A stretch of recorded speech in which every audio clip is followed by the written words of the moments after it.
तो deputy collector एक महत्वपूर्ण पद है। इनके पास किस तरीके की शक्तियाँ होती हैं? दो तरीके की शक्तियाँ इनके पास में होती हैं दोस्तों। ये जो पद है, आप खुद सोचे कि वर्दी का एक पद है दोस्तों, ना, यूनिफॉर्म वाला पद। कोई भी पद यहाँ पर ऐसा नहीं है जिसमें 60,000 से कम आप लोगों को सैलरी मिले।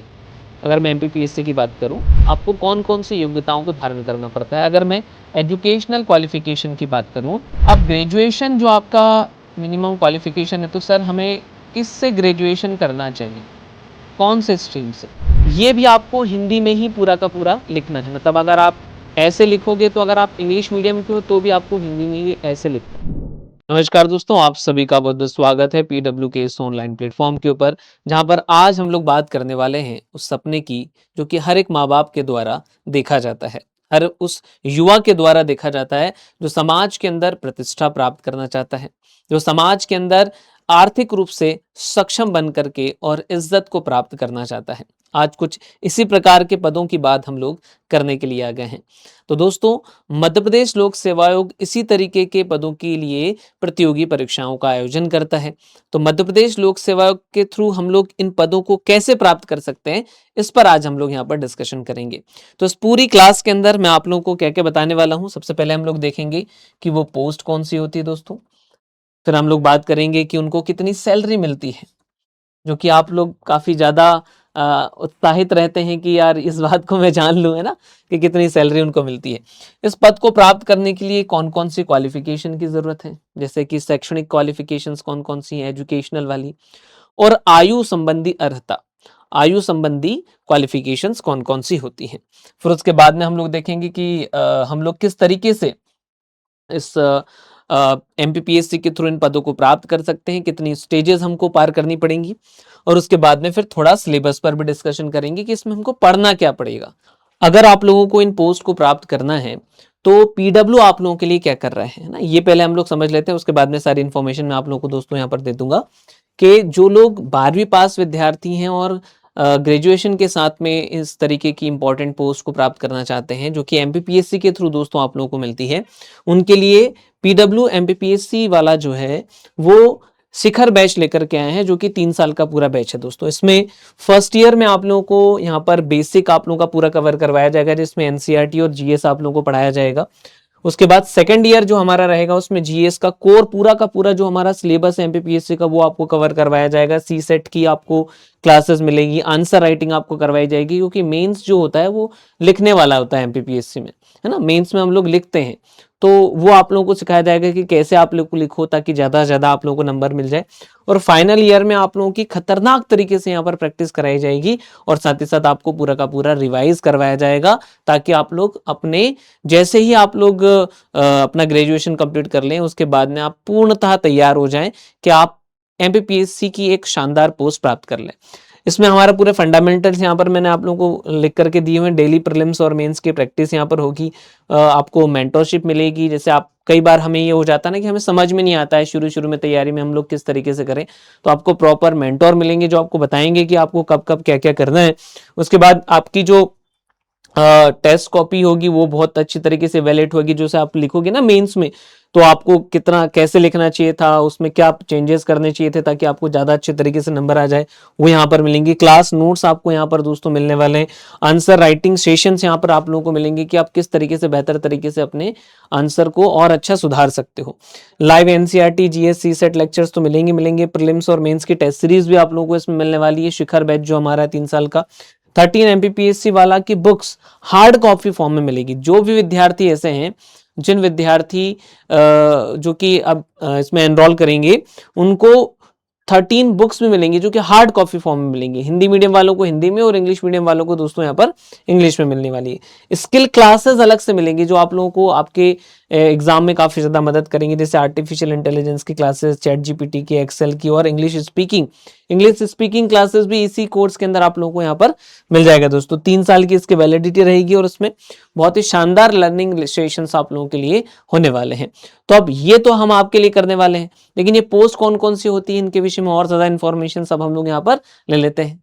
सबसे पहला जो यहाँ पर हमारा डिस्कशन का पॉइंट है वो है दोस्तों कि वो पोस्ट कौन कौन सी होती है, जो कि आप लोगों की स्क्रीन के ऊपर यहाँ पर आप लोगों को दिख भी रही होंगी।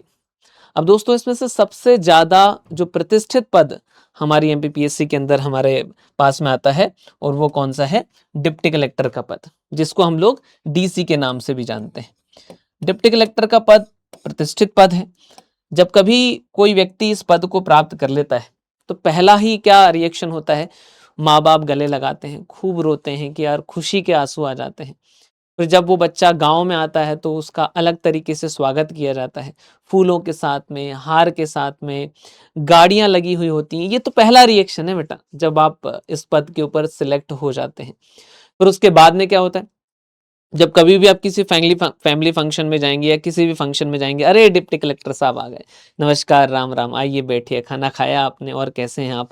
इज्जत मिलती है, सम्मान मिलता है, और वो बहुत बड़ी बात होती है अगर हम लोग भारतीय समाज के अनुसार बात करें तो डिप्टी कलेक्टर एक महत्वपूर्ण पद है। इनके पास किस तरीके की शक्तियां होती हैं? तो दो तरीके की शक्तियां इनके पास में होती हैं दोस्तों।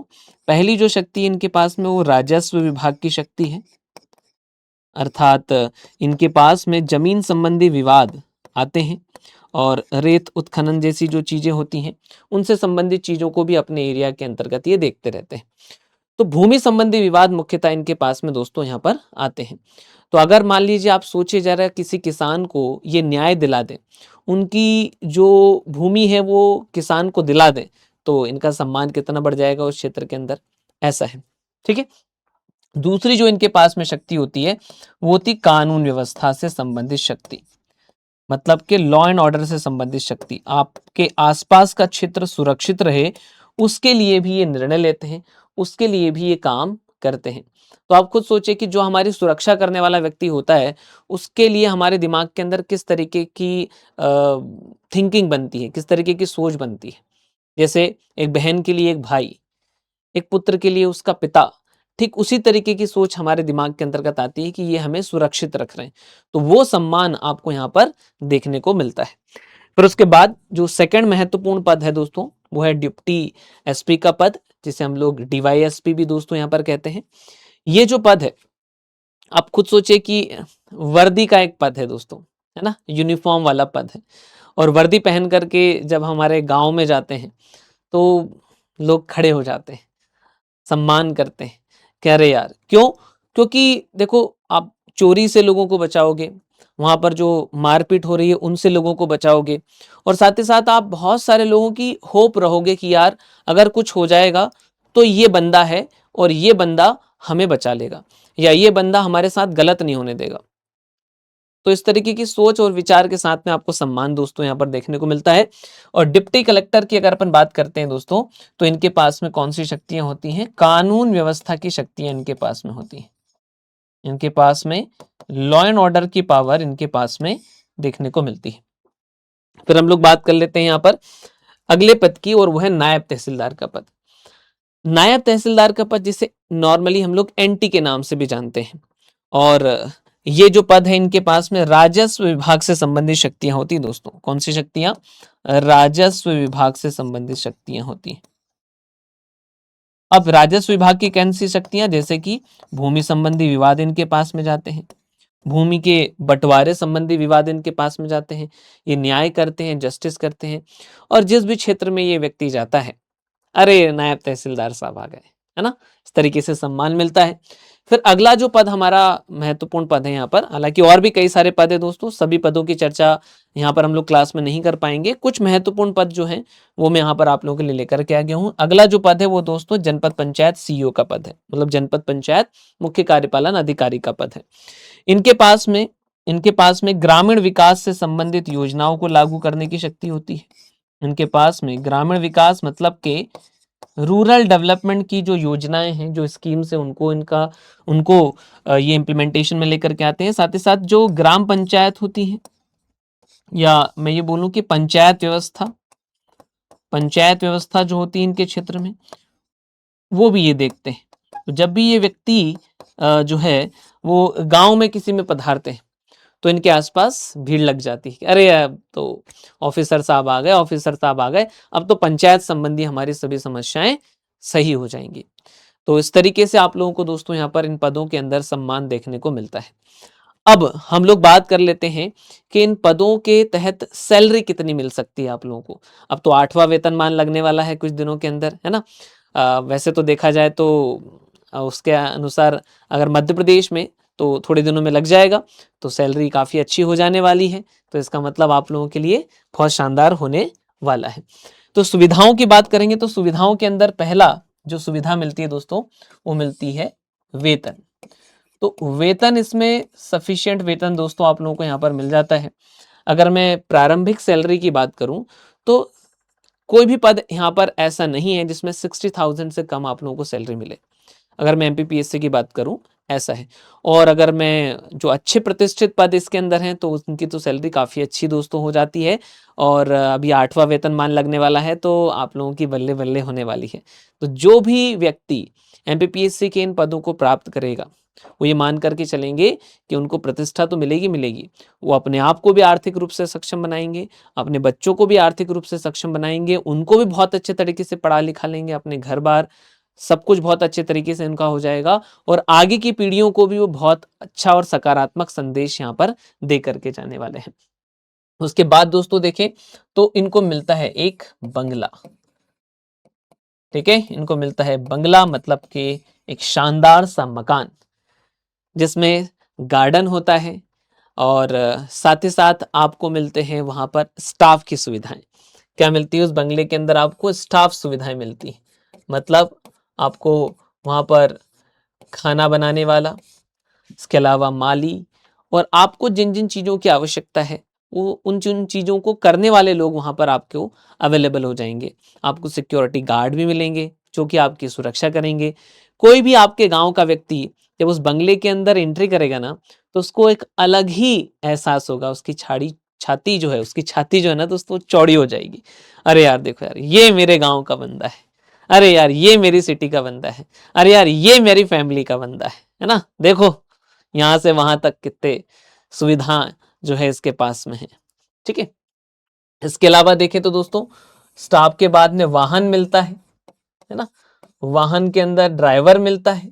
अगर मैं प्रतिष्ठित पदों की बात करूं तो इसमें जो अच्छे प्रतिष्ठित पद हैं, डिप्टी कलेक्टर जैसे, डीआईएसपी जैसे पद हैं, उनको वाहन के साथ में ड्राइवर भी मिलते हैं।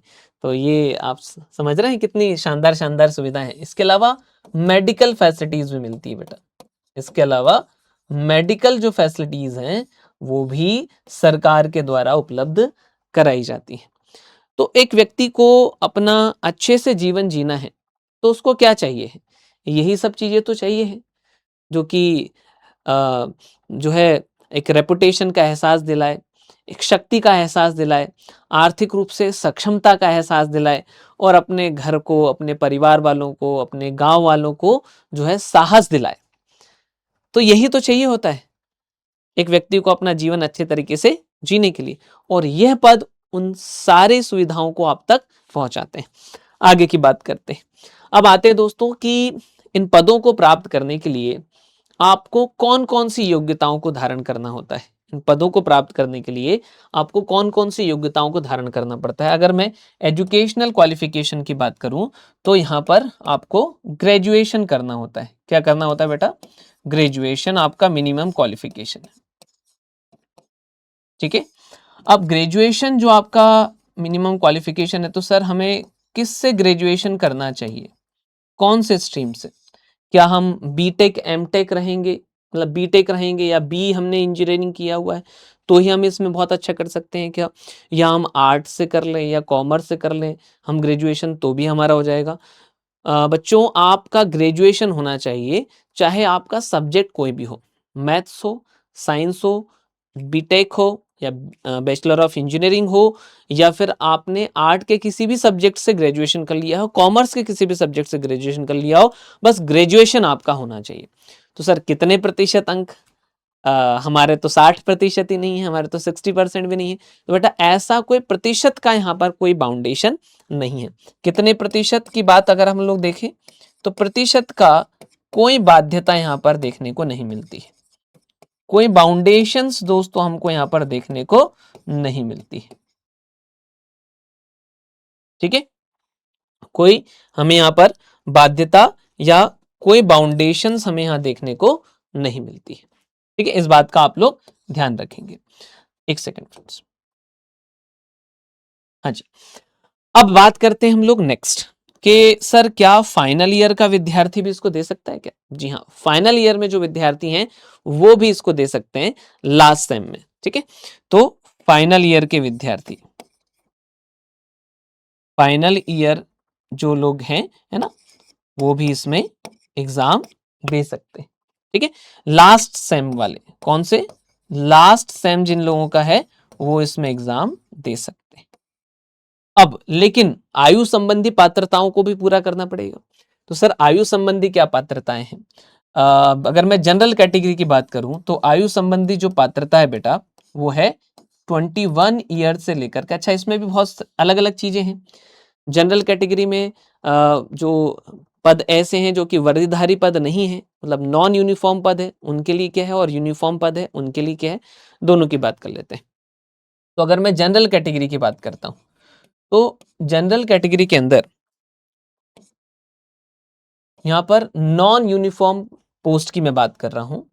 नॉन यूनिफॉर्म मतलब जिसमें वर्दी नहीं मिलती है। ठीक है, तो नॉन यूनिफॉर्म पद की अगर हम लोग दोस्तों बात करें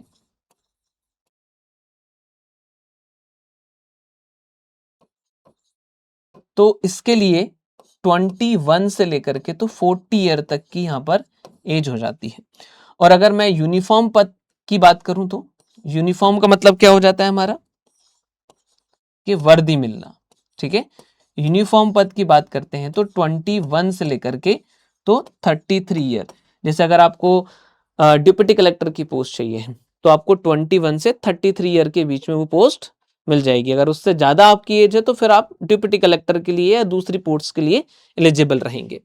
अगर मैं बात करता हूं यहां पर ओबीसी, फिर एसटी और एससी और महिला की, तो ओबीसी एसटी एससी और महिला अगर मैं देखें तो इनके लिए अगर अपन देखेंगे यहां पर तो नॉन यूनिफॉर्म पोस्ट, तो नॉन यूनिफॉर्म पोस्ट के लिए हो जाता है बेटा इनका 21 से लेकर के तो जो है यहाँ पर 45 ईयर। ठीक है, और इनका यूनिफॉर्म पोस्ट के लिए देखेंगे,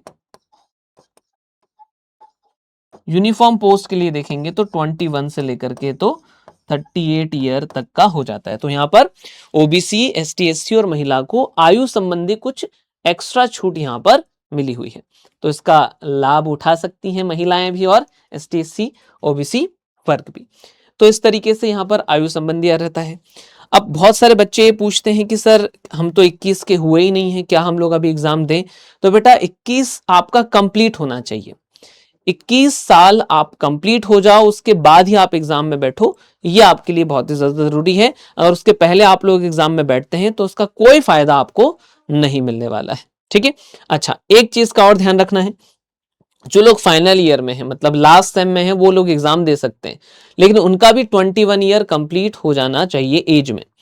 अब तो सर क्या जो उसके अंदर चीजें हैं, जैसे हमको फाइनल जो हमारी मार्कशीट्स वगैरह है और ये सब दिखानी रहती है डॉक्यूमेंट वेरिफिकेशन की, तो उसमें क्या रहेगा फिर हमारा, तो जब आपका डॉक्यूमेंट वेरिफिकेशन होगा ना तब आपके पास में आपकी सारी मार्कशीट्स होनी चाहिए, मतलब फर्स्ट ईयर की, सेकेंड ईयर की, फाइनल ईयर की, ये सारी कंप्लीट आपके पास में मार्कशीट्स होनी चाहिए जब डॉक्यूमेंट वेरिफिकेशन होगा। अगर उस समय आपके पास में फाइनल ईयर की कंप्लीट मार्कशीट्स नहीं है तो फिर आपका डॉक्यूमेंट वेरिफिकेशन नहीं होगा, इस बात का ध्यान रखना है। फिर आगे की तरफ बढ़ते हैं, परीक्षा के चरणों की बात कर लेते हैं कि आपको कितने स्टेजेस यहाँ पर क्वालिफाई जो है दोस्तों करने पड़ेंगे और कौन से स्टेज जो है आपकी मेरिट के अंदर जो है आपको मदद करेंगे। तो दोस्तों अगर अपन देखेंगे तो इसमें 3 चरण होते हैं। एक तो यहाँ पर प्रारंभिक परीक्षा का चरण होता है। प्रारंभिक परीक्षा जो है हमारी, इसको हम लोग प्रीलिम्स भी बोल दे रहे हैं दोस्तों। और प्रारंभिक परीक्षा जो है इसके अंदर 2 पेपर होते हैं। ठीक है, एक सामान्य अध्ययन का पेपर होता है और एक सामान्य अभिरुचि का पेपर होता है, मतलब जनरल स्टडी का पेपर होता है और जनरल एप्टीट्यूड का पेपर होता है। उसके विषय में मैं अभी आप लोगों से डिस्कशन यहाँ पर करूंगा। दूसरा जो हमारा स्टेज होता है इसके अंदर वो होता है मुख्य परीक्षा, मतलब कि मेंस। ठीक है, मुख्य परीक्षा होता है मतलब कि मेंस होता है। अब यहाँ पर इन दोनों की बात कर लेते हैं कि सर प्रीलिम्स में जितना हम स्कोर करते हैं तो क्या वो जो हमारे नंबर्स होते हैं उसके बेस पर मेरिट बनती है क्या? नहीं। प्रीलिम्स जो है दोस्तों बस एक क्वालिफाई पे जो है स्टेज होती है। प्रीलिम्स एक क्वालिफाई स्टेज होती है। उसके अंदर एक कट ऑफ बनता है। अगर आप उस कट ऑफ को क्वालिफाई कर जाते हैं, आप उस कट ऑफ के ऊपर आपके मार्क्स होते हैं, तो वैसी कंडीशन में आप मेंस देने के लिए एलिजिबल हो जाते हो। लेकिन प्रीलिम्स में जितने भी आप लोगों के मार्क्स आए हैं वो आपके फाइनल मेरिट में नहीं जुड़ते हैं। ठीक है, फाइनल मेरिट में जुड़ते हैं मुख्य परीक्षा के नंबर। मुख्य परीक्षा के नंबर फाइनल मेरिट में जुड़ते हैं। और मुख्य परीक्षा कितने की होती है? आपकी 1500 नंबर की होती है। तो ये जो परीक्षा है ये आपके सिलेक्शन में सबसे ज्यादा महत्वपूर्ण होती है। ठीक है, सबसे ज्यादा महत्वपूर्ण होती है।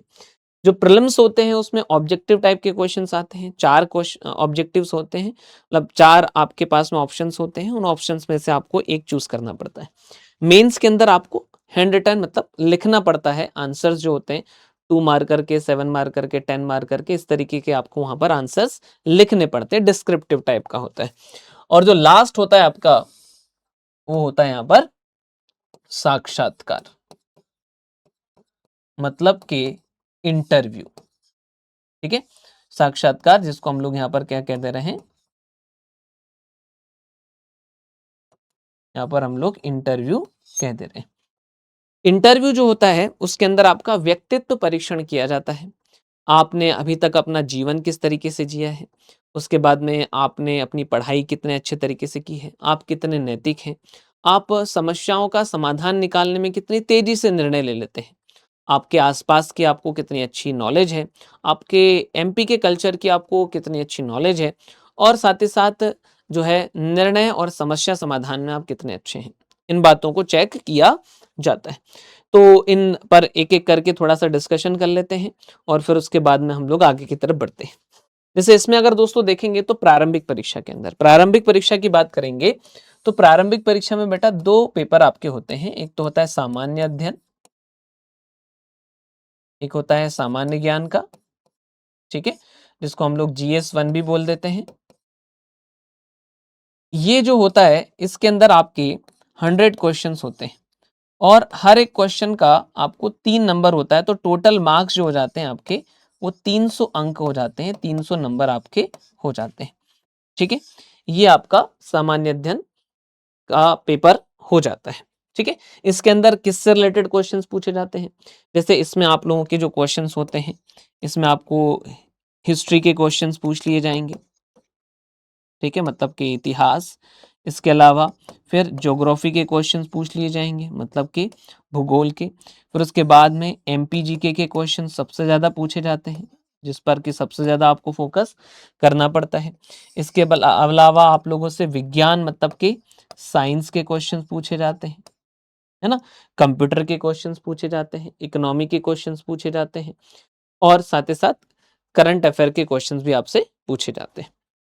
फिर उसके बाद बात करते हैं हम लोग सेकंड पेपर की। तो जो आपका सेकंड पेपर यहाँ पर होता है उसे अपन लोग कह देते हैं सामान्य अध्ययन या सामान्य ज्ञान 2 के नाम से ही जाना जाता है, लेकिन जनरल भाषा में उसको हम लोग क्या कह देते हैं? सामान्य अभिरुचि का पेपर। सामान्य अभिरुचि का मतलब क्या होता है? हो जाता है जनरल एप्टीट्यूड। ठीक है, जनरल एप्टीट्यूड, जनरल एप्टीट्यूड का पेपर। अब इसमें क्या पूछा जाता है? इसमें जनरल मैथ्स पूछी जाती है, जनरल रीजनिंग, जैसे कि हम लोग देखते हैं जो सिंप्लीफिकेशंस के क्वेश्चंस होते हैं, या जो ब्याज के क्वेश्चंस होते हैं, इंटरेस्ट के जो क्वेश्चंस होते हैं, है ना। उसके बाद समय और दूरी के जो क्वेश्चंस होते हैं, टाइम और डिस्टेंस के क्वेश्चंस की हम लोग बात कर लें, इस तरीके के जनरल क्वेश्चंस यहाँ से आपके पूछे जाते हैं। साथ ही साथ इसमें जनरल रीजनिंग पूछी जाती है। ठीक है, उसके अलावा यहाँ पर डिसीजन मेकिंग के क्वेश्चंस भी पूछे जाते हैं। इसके अलावा डिसीजन मेकिंग के साथ साथ यहाँ पर आपको कुछ पैसेज भी दिए जाते हैं और उन पैसेज को पढ़ के आपको समझना होता है और फिर वहां पर आपको आंसर देना होता है। इस तरीके से ये पूरा बटा हुआ है। इसके अंदर भी आपके कितने क्वेश्चंस होते हैं? 100 क्वेश्चंस होते हैं। हर एक क्वेश्चन 3 मार्क का होता है, मतलब इसमें भी आपके टोटल 300 अंक यहाँ पर होते हैं। इसके अंदर भी आपके टोटल यहाँ पर 300 अंक होते हैं, मतलब 300 नंबर्स होते हैं। अब बात यहाँ पर आती है कि सर क्या इसमें माइनस मार्किंग भी है, क्या इसमें नेगेटिव मार्किंग भी है? जी हाँ बेटा, तो इसके अंदर नेगेटिव मार्किंग भी आपकी है ना। प्रारंभिक परीक्षा के अंदर अगर अपन देखेंगे तो यहाँ पर नेगेटिव मार्किंग भी आपको देखने को मिलती है। तो सर नेगेटिव मार्किंग कितनी है, और नेगेटिव मार्किंग के बाद अभी हम लोगों को कितने क्वेश्चंस दोनों में सही करने होंगे उस पर बात कर लेते हैं। ठीक है, नेगेटिव मार्किंग की बात करें तो यहाँ पर कुछ इस तरीके का है बच्चा कि अगर आपका एक क्वेश्चन सही होता है तो आपको 3 अंक मिलते हैं, मतलब 3 नंबर मिलते हैं। दूसरा क्वेश्चन भी आपका सही होता है तो भी आपको 3 अंक मिल जाएंगे।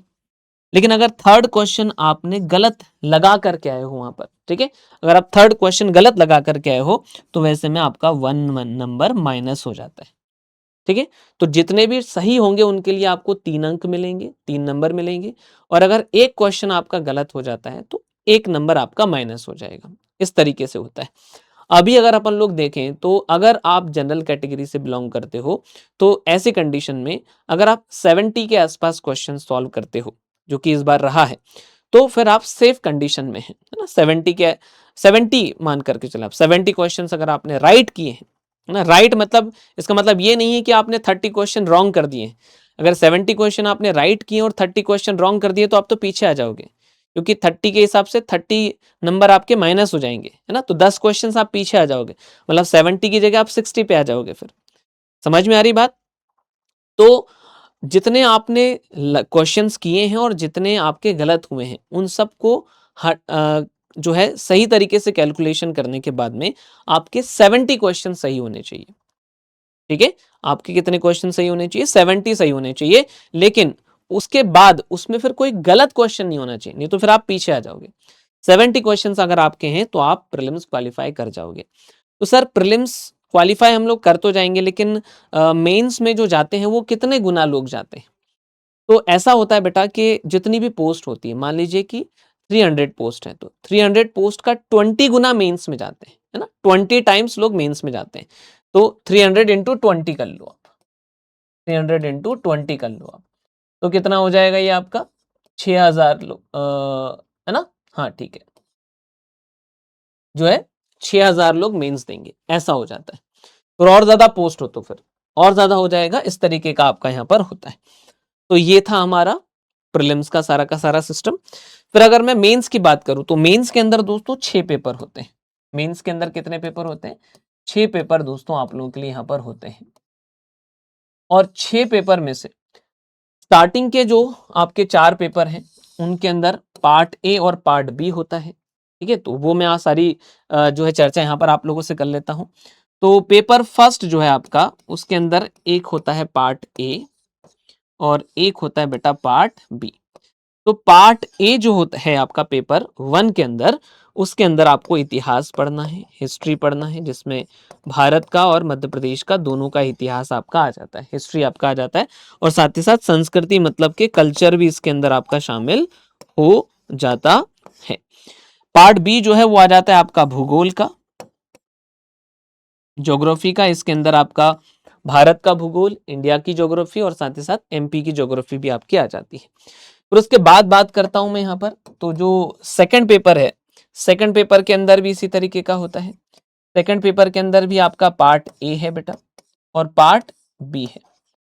ठीक है, तो पार्ट ए जो है इसमें आपका, उसके अंदर आपसे संविधान मतलब के कॉन्स्टिट्यूशन और राज व्यवस्था मतलब कि इंडिया की पॉलिटी, उससे रिलेटेड आपके क्वेश्चंस होते हैं। फिर अगर मैं बी पार्ट की बात करूं तो इसमें समाज शास्त्र है, जिसमें परिवार, है ना, जिसके अंदर आपसे परिवार और समाज और वंश व्यवस्था, पुरुषार्थ व्यवस्था, आश्रम व्यवस्था, स्कूल सिस्टम, इन सब पर यहाँ पर आपके क्वेश्चंस होते हैं सोशियोलॉजी के अंदर। फिर उसके बाद हम लोग आते हैं जो हमारा थर्ड पेपर है, इसमें आप लोगों का हो जाता है। तो थर्ड पेपर के अंदर भी इसी तरीके की चीजें हैं बेटा आपकी। स्टार्टिंग के 4 पेपर में बता देता हूं, है ना। स्टार्टिंग के 4 पेपर यहाँ पर हम लोग कर लेते हैं पहले। तो यहाँ पर देखेंगे हम लोग, तो अब थर्ड पेपर के अंदर भी इसी तरीके से पार्ट ए है और आपका पार्ट बी है। ठीक है। और पार्ट ए और पार्ट बी है बेटा, पार्ट ए है पार्ट बी है। पार्ट ए के अंदर इसमें आपको अर्थशास्त्र मतलब के इकोनॉमी आ जाता है, और पार्ट बी के अंदर विज्ञान और तकनीकी आ जाता है, मतलब साइंस एंड टेक आ जाता है, और स्वास्थ्य संबंधी कुछ चीजें भी इसके अंदर आपकी शामिल हो जाती हैं। फिर आता हूं मैं आपके फोर्थ पेपर के ऊपर। तो जो फोर्थ पेपर है बेटा, फोर्थ पेपर के अंदर भी इसी तरीके से पार्ट ए और पार्ट बी होता है, पार्ट ए और पार्ट बी होता है। ठीक है बेटा। पार्ट ए जो है हमारा, पार्ट ए जो है हमारा, उसमें कौन से क्वेश्चंस होते हैं? इसमें दर्शन शास्त्र और मनोविज्ञान। दर्शन शास्त्र मतलब कि फिलॉसफी और साइकोलॉजी। ठीक है, मनोविज्ञान। तो ये चीजें इसके अंदर होती है। पार्ट बी के अंदर क्या हो जाता है? इसके अंदर उद्यमिता और प्रबंध की चीजें, मतलब के एंटरप्रेन्योरशिप एंड मैनेजमेंट। तो यहां पर उद्यमिता और प्रबंध। ठीक है, एंटरप्रेन्योरशिप एंड मैनेजमेंट की ये चीजें होती हैं। अब यहां पर एक प्रश्न हमारे दिमाग के अंदर उठता है कि सर इन क्वेश्चन पेपर को लिखने के लिए हमें समय कितना दिया जाता है? तो समय की अगर अपन बात करेंगे बेटा, तो समय आपके पास टाइम जो यहाँ पर रहेगा वो रहेगा 3 घंटे का। 3 घंटे में आपको ये पूरा पेपर सॉल्व करना है। ठीक है। अब कितने कितने मार्क्स के होते हैं? हर एक पेपर आपका 300 मार्क्स का होता है, 4 तक, 4 पेपर तक आपका, है ना।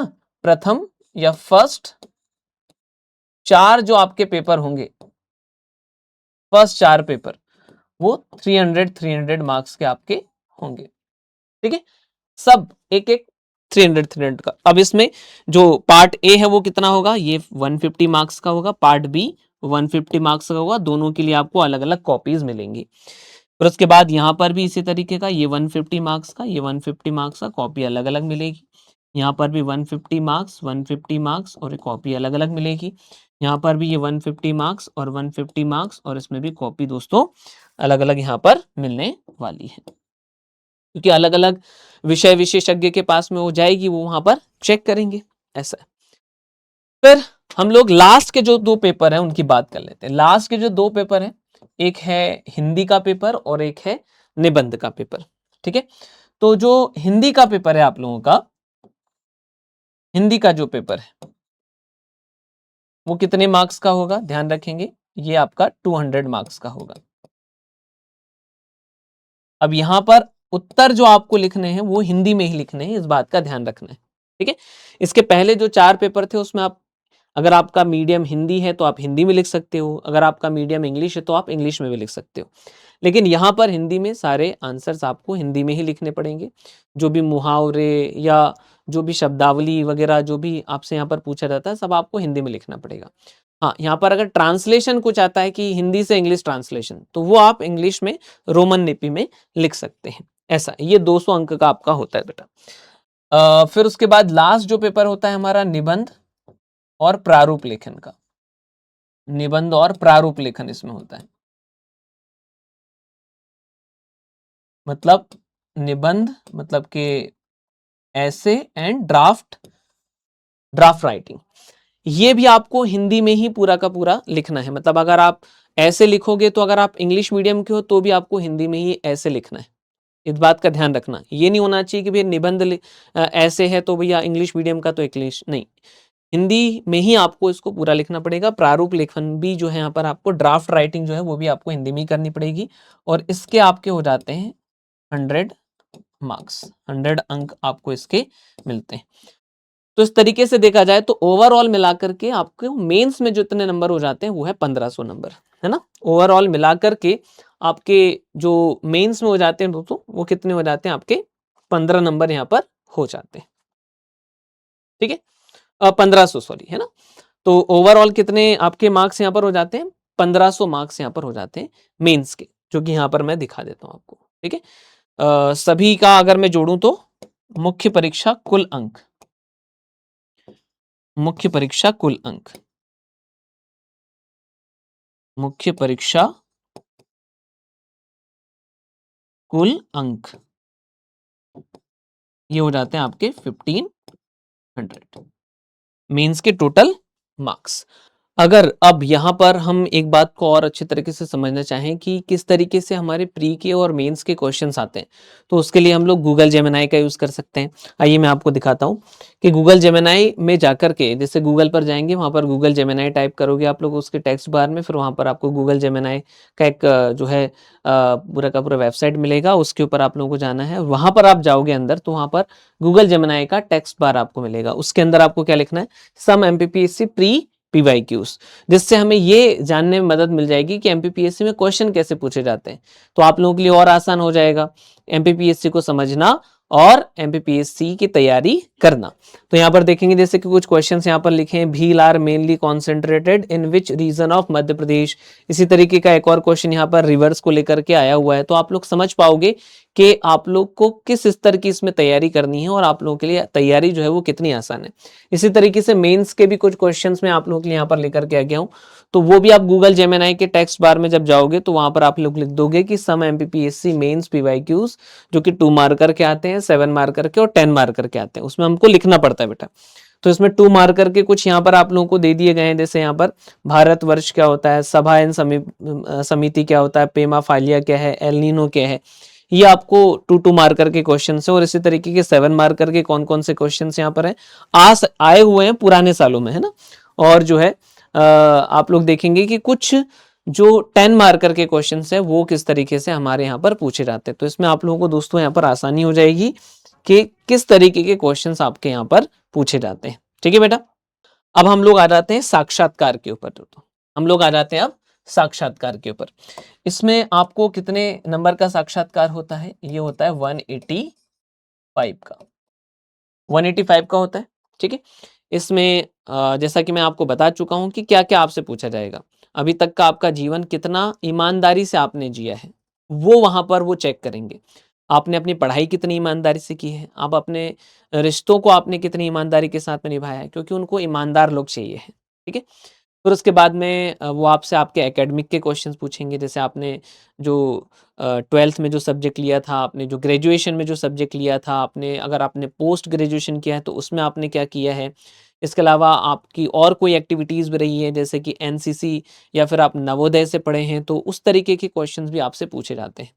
साथ ही साथ जो है निर्णय क्षमता आपकी देखी जाती है, डिसीजन मेकिंग, समस्या समाधान भी देखा जाता है कि आप प्रॉब्लम्स को कितने अच्छे तरीके से और कितने शानदार तरीके से सॉल्व करते हैं। आपके जहाँ के आपका बर्थ है उसके आसपास का ज्योग्राफी पूछा जा सकता है ना, रिवर्स पूछी जा सकती हैं, वहाँ का कल्चर कैसा है ये पूछा जा सकता है, वहाँ की सॉइल कैसी है, वहाँ पर मतलब आप जिस डिस्ट्रिक्ट के हैं ना उस डिस्ट्रिक्ट से रिलेटेड कुछ भी आप लोगों से पूछा जा सकता है। और एमपी का कल्चर, इंडिया का कल्चर, फिर कुछ करंट अफेयर की कुछ चीज़ें होती हैं जो बहुत हाईलाइटेड हो जाती हैं, जैसे अभी जो है इजराइल, ईरान और अमेरिका के बीच में जो वॉर चल रहा था उसके कारण इंटरनेशनल लेवल पर कई सारी समस्याएं आई, उन सब से रिलेटेड आप लोगों से क्वेश्चन पूछे जा सकते हैं। इस बात का ध्यान रखिएगा। इसका जो मुख्य उद्देश्य होता है दोस्तों, वो आपके व्यक्तित्व का, आपकी पर्सनैलिटी को चेक करना होता है कि आप जब सर्विसेज में आओगे तो आप कितने अच्छे तरीके से काम कर सकते हो, उसको चेक करना यहाँ पर उद्देश्य होता है। फिर अंतिम मेरिट की बात करते हैं। तो अंतिम मेरिट की दोस्तों यहाँ पर बात करते हैं, तो अंतिम मेरिट बनती है मुख्य परीक्षा, मतलब के मेंस के जो अंक हैं आपके, है ना, आपके जो मेंस के अंक हैं वो है 1500 और प्लस आपके जो साक्षात्कार के अंक हैं वो, मतलब कि आपके जो इंटरव्यू के अंक हैं वो 185। तो कुल मिलाकर के 1685 में से आपकी मेरिट दोस्तों यहाँ पर बननी है। 1685 में से अगर अपन बात करें तो आपको कितने अंक लाने होंगे, है ना। अगर आपको डिप्टी कलेक्टर का पोस्ट चाहिए, या फिर अगर आपको डीएसपी का पोस्ट चाहिए, ठीक है, आपको डिप्टी कलेक्टर का पोस्ट चाहिए है या आपको डीएसपी का पोस्ट चाहिए है, तो आपको इसमें से 950 अंक कम से कम लाने होंगे, क्योंकि 2024 की बात करता हूं मैं, 2024 में जो टॉपर थे उनके नंबर थे 953, और 953 के हिसाब से देखा जाए तो उनका प्रतिशत कितना निकल करके आ रहा था, लगभग 56% के आसपास, 56.2, 56.4 ऐसा कुछ उनका निकल कर के आ रहा था, लगभग 56% के आसपास। तो इतने प्रतिशत अंक ला करके आप डिप्टी कलेक्टर या डीएसपी बन सकते हैं, है कि नहीं दोस्तों? तो इसी तरीके की शानदार और जानदार इन्फॉर्मेशन के लिए आप सभी लोग हमारे साथ में इसी तरीके से जुड़ते रहिएगा दोस्तों। और इस तरीके के प्रतिष्ठित पदों को प्राप्त करने के लिए आपको हमारी जिस भी प्रकार की सहायता की आवश्यकता हो हमें ज़रूर बताएं। और इसके अलावा अगर आप लोगों को किसी भी तरीके की जानकारी की आवश्यकता हो तो इस वीडियो के नीचे कमेंट बॉक्स में आप लोग ज़रूर बताइएगा। आज के लिए इतना ही दोस्तों, आगे मिलता रहता हूँ आप सभी लोगों से। बाय बाय, जय हिंद, जय भारत।